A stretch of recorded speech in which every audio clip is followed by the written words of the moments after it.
आपण सगळेच ना कोणत्या ना कोणत्या तरी अपेक्षांचं ओझं घेऊन वावरत असतो। प्रत्येक नात्यामध्ये आणि मैत्रीमध्ये अपेक्षा असते आणि ज्यांना ज्यांना म्हणून आपण आपल्या जवळचे असे समजतो ना, त्या प्रत्येकाकडूनच आपली काही ना काहीतरी अपेक्षा असते आणि जेव्हा या अपेक्षा पूर्ण होत नाहीत ना, तेव्हा येतो तो स्ट्रेस। मग या पूर्ण न झालेल्या अपेक्षांचं आपण काय करतो, तर त्या तशाच त्याबद्दल मनातल्या मनात विचार करत राहतो। हा असा वागला, तो तसा वागला, त्याने असं केलं, जशी अशी वागली, तिनं असं करायला नको होतं, एवढ्या जवळच्या असून उपयोग काय, असं मनातल्या मनात विचार करून त्याचं दुःख करत राहतो। मुळात कोणाकडून अपेक्षाच ठेवायचं नाही असं बोलणं सोपं असलं ना, तरी आपण प्रत्यक्षात तसं करू शकत नाही। थोडंसं अवघडच आहे, पण काय आहे ना, परिस्थिती आहे तसं स्वीकारलं ना, जे एकदा हे समजलं ना की आपलं दुसऱ्याच्या वागण्यावर नियंत्रण आपण ठेवू शकत नाही किंवा दुसऱ्याचं वागणं आपण बदलू शकत नाही, हे एकदा मान्य केलं, मग समोरची व्यक्ती आपल्या मनासारखी वागत नाही याचा त्रास होत नाही। आणि ज्या अपेक्षांची पूर्तता न झाल्यामुळे आपल्याला एवढा त्रास होतोय, तर त्या गोष्टी खरंच एवढ्या महत्त्वाच्या आहेत का, याचा विचार करायचा आणि स्वतःला त्रासदायक वाटणाऱ्या विचारांना दूर करायचं आहे। नमस्कार मैत्रिणींनो, तर आत्ता माझा संध्याकाळचा चहा बनवायचा चालू आहे आणि काहीतरी विचार मनात चालू होते, तर म्हटलं चला तुमच्याशी ते बोलूनच टाकूयात। खरंच किती अपेक्षांचं ओझं आपल्या मनावर घेऊन आपण वावरत असतो नाही का। हे ओझं जर जाणीवपूर्वक खाली उतरवलं तरच मन शांत राहतं, परिणामी रिलेशन सुद्धा चांगली राहतात।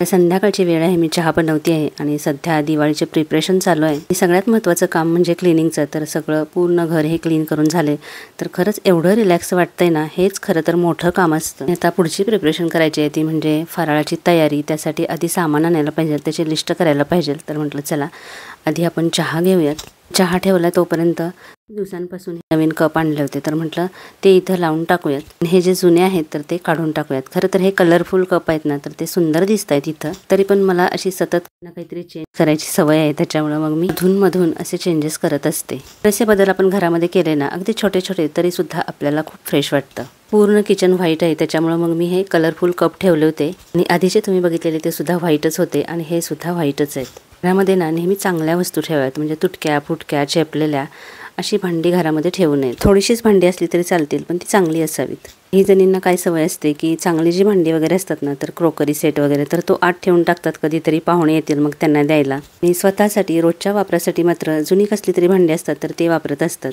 तर असं नाही करायचं, कधीतरी पाहुणे येतील म्हणून ते ठेवण्यात काय पॉईंट आहे। फक्त पाहुण्यांना दाखवण्यासाठी नाही, तर स्वतःसाठी सुद्धा या सगळ्या गोष्टी चांगल्याच यूज केल्या पाहिजेत। मी नेहमीच सांगते की आपण एखादी साडी एखाद्या प्रोग्रामसाठी खूप 5-10 हजाराची घेतो आणि रोजच्या वापरासाठी मात्र अगदीच स्वस्तातले ड्रेस, साड्या किंवा गाऊन वापरतो। तर कधीतरी लागणार असते ती गोष्ट, ती महागडी घेऊन काय उपयोग, कारण ती तर आपण एकदा वापरून कपाटामध्ये ठेवून टाकणार असतो। त्यापेक्षा आपण रोजच्या गोष्टी वापरतो ना, तर त्या चांगल्या क्वालिटीच्या घ्यायच्या। जेव्हा मी गावी गेलेली तेव्हा तुमच्या शेअर केलेलं की तिथं मी गाऊन घेतले, तर त्यातलाच हा एक गाऊन आहे। एवढी सुंदर क्वालिटी आहे ना, एकदम सॉफ्ट, म्हणजे बघा चांगल्या क्वालिटीची ड्रेस साडी आपण घालतो ना, तेव्हा कसं आपल्याला फ्रेश फील होतं ना, असाच आहे हा। आता वाजलेत बघा 6 वाजत आलेत आणि मला आज दिवाळीच्या सामानाची खरेदी करायला जायचं आहे। त्याआधी लिस्ट बनवायची आहे आणि थोडंफार जे परवा साफसफाई केली ना, तर ते सामान लावायचं राहिलं तर ते सुद्धा लावायचं आहे। सामान म्हणजे शोपीस वगैरे आहेत ना, तर ते पुसून ठेवलेत, आता फक्त लावायचे राहिले। तर आता चहा घेतला आणि पटकन हे लावून टाकूयात म्हटलं। तर हे शोपीस आहेत ना, गेल्या वर्षी मी घेतलेले, इतके सुंदर दिसतात ना।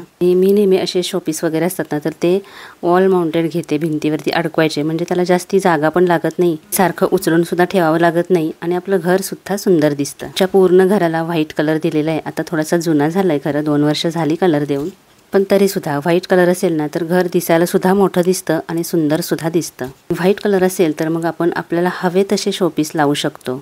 मला तरी जास्तीत जास्त वुडन, ब्रास आणि गोल्डन कलरच्या ज्या गोष्टी असतात ना, तर त्याच आवडतात। हे तुम्ही एंट्रीला सुद्धा लावू शकता। आणि काही गोष्टी मी यावर्षी सुद्धा मागवल्यात, पण अजून तरी आलेल्या नाहीत त्या। इतर बाजूची जी डॉलची किचन आहे ना, ती तर मी 15 वर्षापूर्वी घेतलेली आणि मला ती इतकी आवडते की मी तिला अजून चेंजच नाही केलं। जे स्विच बोर्ड आहेत ना, ते तेवढे साफ करायचे राहिलेत। नेलपेंट रिमूव्हरने ते होतात पटकन साफ। अशा लाईट वगैरे चालू असताना ते पुसायचे ना, भीती वाटते। काही गोष्टी तर मी 3-4 वर्षापूर्वी घेतलेल्या त्या सुद्धा आहेत।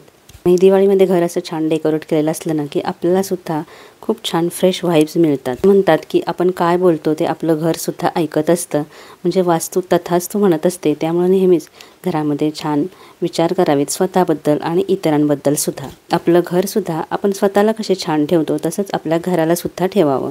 जेवढी आपण आपल्या घराची काळजी घेतो ना, त्याच्यावरती प्रेम करतं, तेवढंच आपलं घर आपल्याला दुपटीने भरभरून देत असतं। त्यामुळे नेहमीच घरामधलं वातावरण पॉझिटिव्ह राहण्यासाठी घर छान ठेवावं, सकाळ संध्याकाळ पूजा करताना घरामध्ये दीप धूप लावावा, त्यातलं वातावरण एकदम पॉझिटिव्ह राहतं.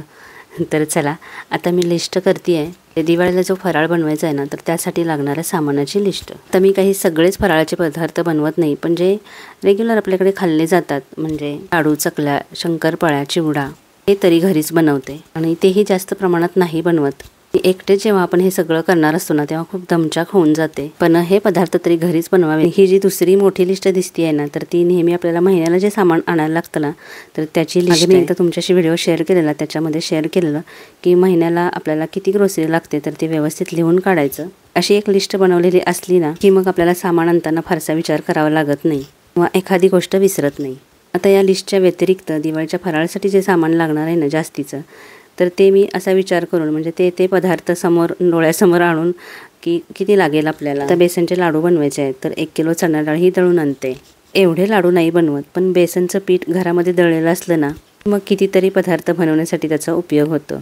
तर चकलीसाठी काय सामान लागणार आहे असं प्रत्येक पदार्थाची त्या प्रमाणात मी ते बनवते ना, अशी मी लिस्ट बनवते. चकलीची भाजणी ही घरीच करते, तर त्यासाठी सुद्धा जे सामान लागतं, तर चकलीच्या भाजणीची रेसिपी आहे ती मी शॉर्ट व्हिडिओमधून तुमच्याशी शेअर केलेलीच आहे. गेल्या वर्षी ते शूट केलेलं म्हणून ते आधीच शेअर करता आलं, नाहीतर मग उशिरा या गोष्टी शेअर करून काय उपयोग नसतो. चकलीची भाजणी सुद्धा मी जास्तीचीच बनवते. एकाच वेळेला एकदम जास्ती चकल्या करायला जमत नाही. तर दिवाळीचा फराळ बनवण्यासाठी कोणतरी मदतीला असलं ना की मग आपण वाटेल तेवढे पदार्थ बनवू शकतो. त्यात सगळे पदार्थ आपण गॅसवरती बनवतो, त्याच्यामुळे उभं राहूनच हे सगळे पदार्थ बनवावे लागतात. तर मी केलेली चकली सगळ्यांनाच खूप आवडते, त्यामुळे ती जरा मला जास्त प्रमाणात बनवावी लागते. चला तर आता लिस्ट काढून झालेली आहे. मी काही प्रोडक्ट मागवले होते नायकावरून, खरं तर परवाच आलेत, पण मी अजून अनबॉक्स केले नव्हते कामाच्या गडबडीमध्ये. नेहमीच म्हणते की आपण इतरांसाठी सगळं करतो, आपल्या घरासाठी आपण सगळं करत असतो, तर स्वतःसाठी सुद्धा करायला पाहिजे. आपण स्वतःला सुद्धा प्रेझेंटेबल ठेवायलाच पाहिजे. दिवाळीमध्ये आपल्याला छान तयार तर व्हायचं असतं, पण आपल्याला काही मेकअप करता येत नाही आणि खूप सारे मेकअपचे प्रोडक्ट वापरण्यात आपल्याला इंटरेस्ट सुद्धा नसतो, एवढा वेळ सुद्धा नसतो. छान तर दिसायचं असतं म्हणून मी एका प्रॉडक्टच्या शोधात होते की एखादा प्रॉडक्ट आपण लावला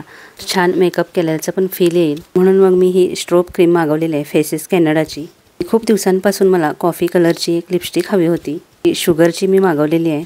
तर आता वापरल्यानंतर तुम्हाला सांगेनच ही कशी आहे. हिची शेड आहे कॅफिन बँडेट म्हणून आहे. माहिती नाही त्याचा उच्चार असाच आहे का, पण मी तुम्हाला जवळून दाखवते. लिपस्टिक, काजळ आणि कॉम्पॅक्ट पावडर या 3 गोष्टी माझ्या आवडीच्या आहेत. फाउंडेशन वगैरे काही मी लावत नाही. चांगल्या ब्रँडचे आहेत फाउंडेशन, तर ते तिथे जाऊन ट्राय करूनच घ्यायला पाहिजेत आणि आमच्या इथं काही ते मिळत नाहीत. आणि असंही मेकअप करण्यापेक्षा स्किन केअर करण्याकडे माझा जास्ती कल असतो. असा थोडासा हलका मेकअप केला ना तर आपण प्रेझेंटेबल दिसतो. तर ही जी स्ट्रोब क्रीम आहे ना तिचे मी खूप छान असे रिव्ह्यू वाचले होते, म्हटलं आपण हे ट्राय करूयात. आता हे जेव्हा मी ट्राय करेन तेव्हा तुमच्याशी शेअर करेन. छान ग्लोई अशी स्किन दिसते. माझ्या एका मैत्रिणीकडे होतं तर तेव्हा मी ट्राय केलं होतं. आणि त्यासोबतच मी हा विशकेअरचा AHA BHA anti dandruff shampoo मागवलाय. त्याच्या आधी मी पिलग्रिमचा यूज करत होते आणि हा सल्फेट आणि पॅराबिन फ्री आहे, त्यामुळेच मी पिलग्रिमचा सुद्धा मागवलेला. तर ना वय जसं वाढेल तशी स्किनची आणि केसांची जरा जास्तीच काळजी घ्यावी लागते. नायकावरती जर तुम्ही पहिल्यांदा प्रोडक्ट मागवणार असाल ना तर 20% ऑफ मिळतात.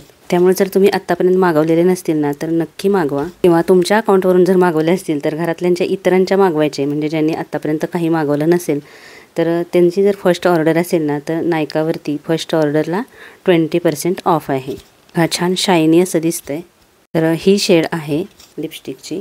खरं तर लगेचच जायचं होतं बाजारात, पण ह्यांना यायला अजून उशीर होता म्हणून म्हटलं चला तेवढ्या वेळामध्ये आपण भाजी बनवून घेऊ, कारण की बाहेरून आल्यानंतर काही करायचा खरंच खूप कंटाळा येतो. संध्याकाळच्या 2-2 भाज्या करण्यापेक्षा एकच काहीतरी बनवलं ना की आपला वेळ पण वाचतो. तर मी आता अख्खा मसूर आहे तर त्याला 1 शिट्टी काढून घेतली आणि आता फोडणीला मोहरी आणि लसूण आहे तो असा ठेचून घातलाय आणि तो असा ब्राऊन कलरचा झाल्यानंतर त्याच्यामध्ये कांदा टाकायचा आहे. खूप सारा म्हणजे 2 कांदे मी इथे घेतलेत. आणि कांदा थोडासा परतला की टोमॅटो टाकून चांगलं परतून घ्यायचं. खरं तर याच्यामध्ये आलं लसूण पेस्ट टाकली ना तर अजून छान टेस्ट येते, पण आता माझ्याकडे नव्हती. हळद टाकायची आणि मी इथं कांदा लसूण मसाला टाकते आहे. तर इस्लामपूरचा जो अख्खा मसूर मसाला आहे खूप फेमस आहे, तुम्हाला माहिती आहे का तो? तर तशीच टेस्ट लागते याची सुद्धा. तर त्यांची रेसिपी काय आहे ती माहिती नाही, पण हे जे मी काही बनवते ना तर त्याची सुद्धा टेस्ट पण छान लागते आणि कन्सिस्टन्सी सुद्धा तशीच दिसते सेम. कराडला सुद्धा शिवराज ढाबा म्हणून एक खूप छान असा ढाबा आहे, तर तिथं सुद्धा म्हणजे खास अख्ख्या मसूरसाठीच तो फेमस आहे. तर तिथं सुद्धा खूप टेस्टी असा अख्खा मसूर मिळतो. तर घरात जर आपण या प्रकारे अख्खा मसूर बनवला तर तो सुद्धा खरंच खूपच टेस्टी लागतो.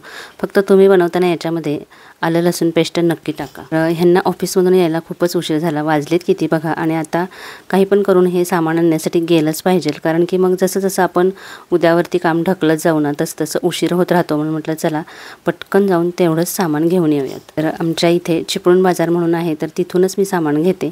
आणि बाजारामध्ये खरं तर फिरायला खूप छान वाटतं. सगळीकडे अशी दुकानं वगैरे लागलेली असतात. पण आता ऑलरेडी 8 वाजलेत, त्याच्यामुळे हे सगळं बघत बसायला काही वेळ नाही आहे. पटकन सामान घेणार आहे. खरं तर दिवाळीच्या दिवसांमध्ये अशी शॉपिंग करायला किती छान वाटतं ना. वेगवेगळी प्रदर्शनं लागलेली असतात. आता 2 दिवस तर काही ते बाहेर जाण्यासाठी वेळ मिळणार नाही. तर इथं ऑलरेडी फराळ होता, तो विकायला होता. तर एवढीशी क्वांटिटी किती महाग आहे बघा. सगळेच पदार्थ होते खरं, पण आपण घरी जे बनवतो ना त्याची चव काही वेगळीच. चला आता सामान तर घेऊन झालंय. तर आजचा व्हिडिओ कसा वाटला हे नक्की कमेंट करून सांगा. आणि नेहमीप्रमाणे लाईक करायला अजिबात विसरू नका.